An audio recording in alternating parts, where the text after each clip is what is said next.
Hey gang, it's me, Miss Lutterbur, and we just finished talking about the church being in trouble. And so I'm going to ask you to take a minute and go ahead and open your virtual notebook. And we're going to write down some notes today, but we're also going to need to, there's a graphic that I want you to put into your notebook from Canvas. So if we click on today's assignments, uh, obviously, I need you to do this bell ringer, but we're also going to click on this Martin Luther button, and in it is going to have a graphic that I need you to put into your notebook. So get out your notebooks and we'll go ahead and get started. If you need a second to load your notebook, go ahead and pause the video so that you're able to kind of get that information opened up for you. Okay? Today, we're going to talk about the church being in trouble and then leading into a discussion on Martin Luther. Up until this point, we've been talking about the fact that the church of the Middle Ages did a lot of good. They did a lot of amazing stuff. But at the same time, they were doing some stuff that wasn't so desirable.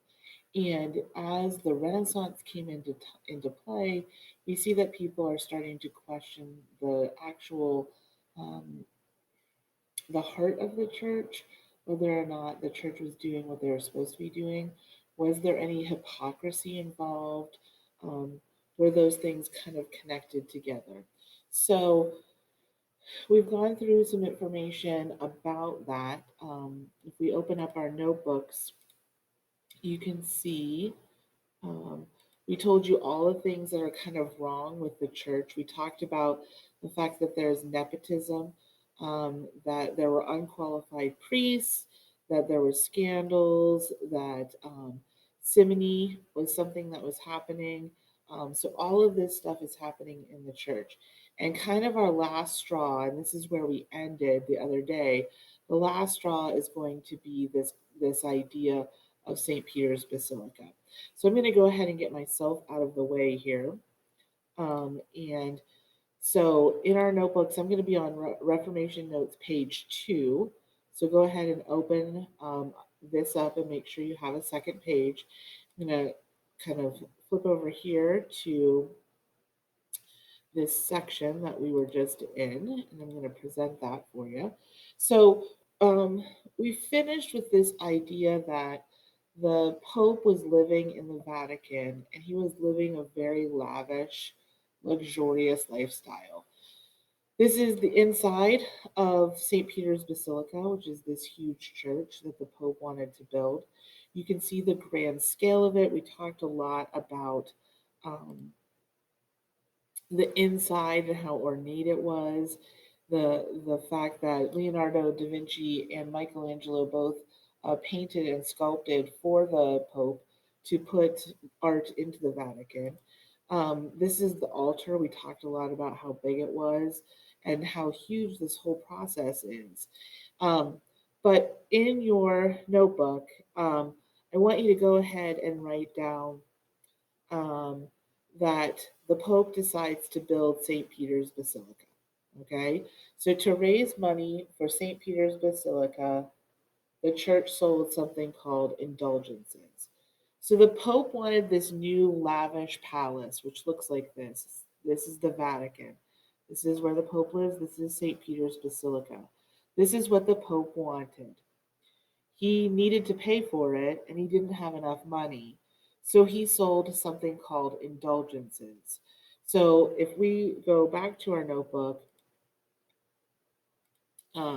I'm going to make this a little bit bigger so that we can see it. Okay. So to raise money, you already wrote this, but I need to raise money for St. Peter's Basilica, also known as the Vatican. Um, the church The church sold indulgences. Okay, now an indulgence is pretty interesting. This is not something that every church has. This is going to be new. An indulgence was okay. An indulgence was a get out of purgatory free card. Um, it allowed the owner to get straight into heaven. Okay, so um, this is where we need to use to go back and include the graphic. So go back to Canvas, switch over your tab, go ahead and copy this image. We're going to paste it into our notebook. And I want it bigger than that because I'm going to actually write some more things. So um, I pretty much want it to fill up most of this page. Probably just about there. Okay. So here's how this is working. And I'm giving you this kind of like graphic to help you out. This is how this is working. So if we think about what we've been talking about with church and life of the church, we're going to tell you that according to the Catholic Church, the afterlife, and this is the whole reason why people were becoming Christians, the afterlife came in different versions. Okay. So remember, we had discussed the fact that you cannot get into heaven with unconfessed sin. If you die and you have sin in your life that you've not confessed or done your penance for, you can't get in. So, what the church did was it had heaven, okay, which is a wonderful place full of glory and grace. It was a great place. That's where people wanted to get to. And then it had this other location called hell, which is where people who are sinful would go. Now, in the early Catholic Church, the tradition actually gave us some other examples, some other spots that it could go. One of them is a place called limbo.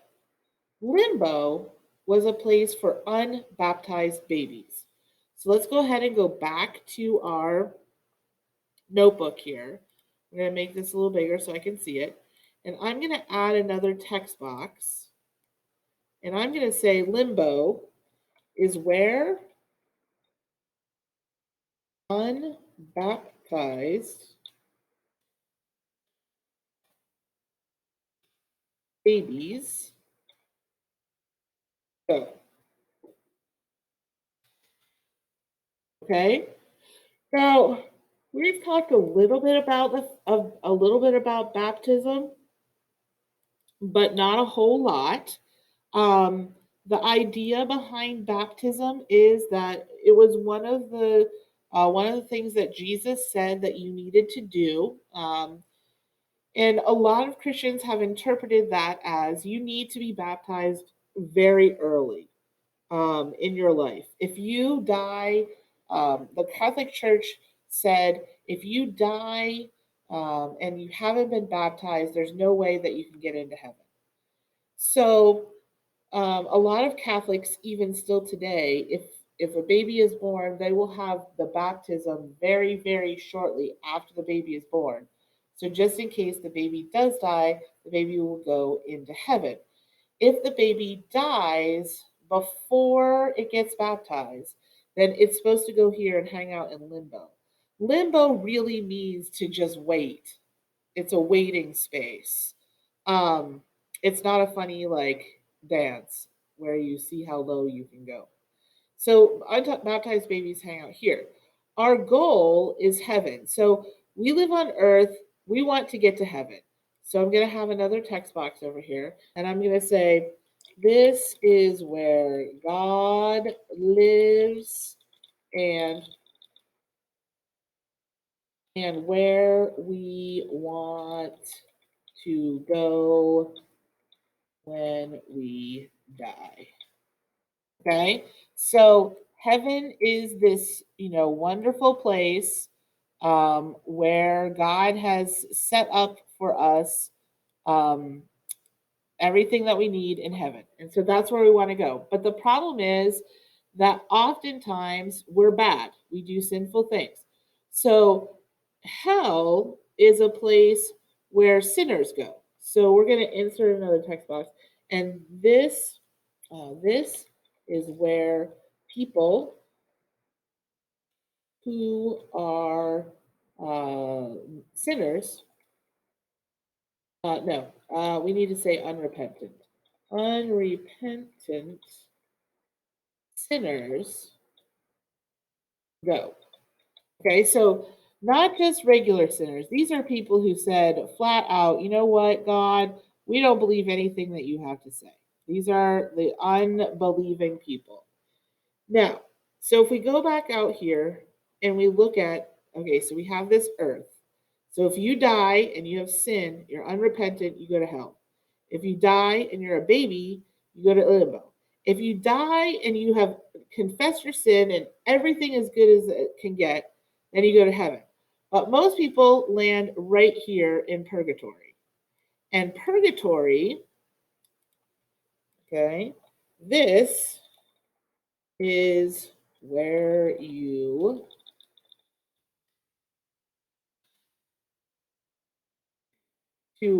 go to wait out your sin. Okay?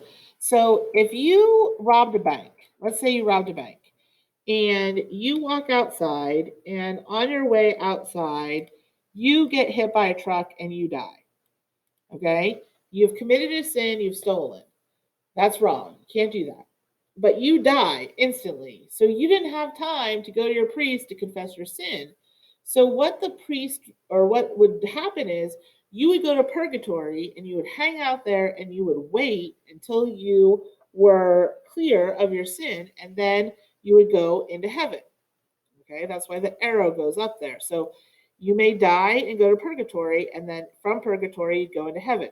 So what the church was doing is they were selling pieces of paper called indulgences that said that the owner of that indulgence could skip purgatory and get into heaven.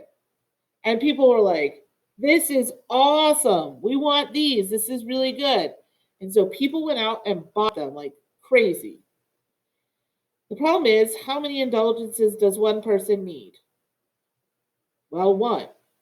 So they realized that they had to sell something else. So eventually, these indulgences not only could get you out of purgatory, but you could buy one for your already dead relatives. Okay, so you could save um, your already dead relatives. So let's say my great aunt Betty, who's been dead for 40 years, committed some sort of sins before she was able to confess, and she's been hanging out in purgatory. This new piece of paper would allow my Aunt Betty to get out of purgatory and have her soul go directly to heaven. Now, the reason why this is so important, okay, I want you to look at me here. The reason why this is so important is because it does not say anywhere in the Bible that this is something you can do. It flat out doesn't say it. So the Pope and all of his little friends who wanted to continue to make money and do bad stuff, remember they're being hypocritical, the Pope created this concept of indulgences and sold them to people to get into heaven. It was not a good plan. It really caused some tremendous hurt and a lot of controversy. So, what happened is specifically, there was a dude, his name is Martin Luther, And he's going to take exception to how this works. So let's go ahead and insert another page. Okay, we're going to call this Reformation Notes.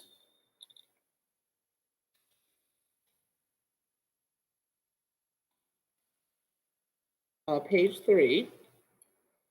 Okay, and we're going to look at Martin Luther. Now, I'm going to tell you that you probably don't know Martin Luther, but you probably hear Martin Luther and think to yourself, I know who that guy is. I've heard his name before. Well, that's not who we're talking about. Okay. So Martin Luther is not this African American from the 1960s who was assassinated. This is Martin Luther King Jr. He was a black guy from the South. We're not talking about him. We're talking about this guy, this pasty white guy. Okay. This is Martin Luther. So, meanwhile, in North Germany, a fearful monk studies the Bible. So let's go ahead and put that into our notebooks. Meanwhile, in northern Germany,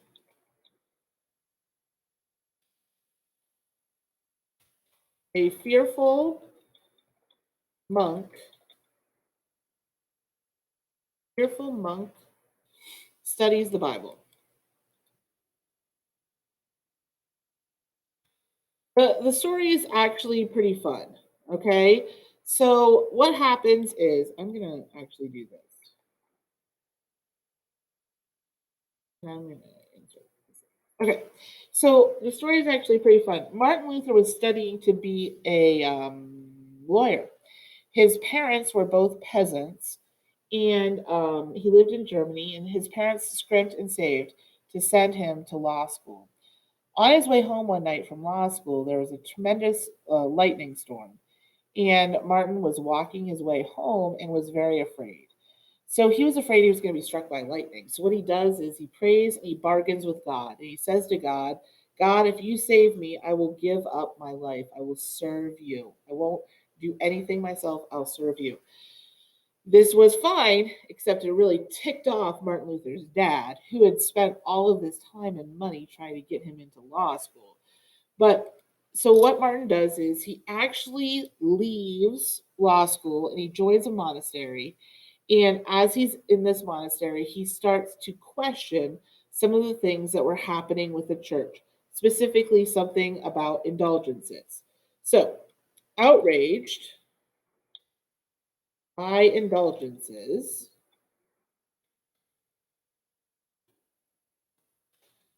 Luther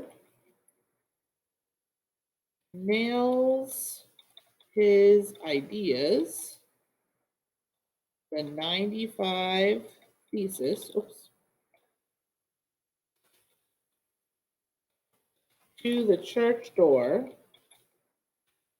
in Wittenberg, Germany. Okay, so what happens is this. Martin finds out that the king or the pope is conning everyone and buying in these indulgences. Martin freaks out and he decides that he is going to write a letter, a very strongly worded letter to the pope, telling him how he feels. So he did. It's called the 95 Thesis. It's actually 95 statements about um, how the church is wrong. Okay. It's 95 statements long. It's very interesting, probably only to me, but it's 95 statements in which the church has messed up. When he got the 95 statements written down, he took the paper and a hammer and he went down to the church and he nailed it to the church wall or the door specifically. Now, the reason why he did this is because the church doors were used for a lot of different reasons to get people information out to people. They didn't have Twitter or Snapchat or TikTok or whatever. So they had to get information to people, and they would do that by nailing information to the church door. Martin Luther took his 95 Thesis, he went down to the church, he nailed it to the door. To sum up what the whole 95 Thesis is about, it says Luther, no, I'm sorry, go back here. This is the big one. Only God can forgive sin. Super duper controversial. So if you remember, the church was requesting that everyone go to confession. And once you go to confession, you confess your sins, they would give you a penance and they would forgive you of your sins. Martin said, no, that's not how it works. Only God can forgive sin, not the church. And he was willing to debate anyone who said, who disagreed with him. Okay? So anyone who doesn't say that he is telling the truth, then Martin Luther was going to say, you're full of crap. We're going to do it. This is the way that it's supposed to be. I've read the Bible. I know how this is supposed to work. And that reading the Bible thing, remember, people can't read yet. Like, there isn't a lot of people who had the intelligence nor the actual training to read. They didn't go to school. They did manual jobs, which was, is still so very important, but they didn't have intellectuals or philosophers or things. And so this was scary. Somebody read the book and they're saying the church is telling you wrong. I'm going to tell you the right thing. And just knowing that of itself, you can probably guess what's going to happen to Martin Luther. But we're going to stop there for today, and we're going to finish that story tomorrow. So definitely thank you for being here today. Make sure you get your notebooks caught up. If you haven't done your bell ringer, please go back and do that. And we will see you tomorrow. Bye.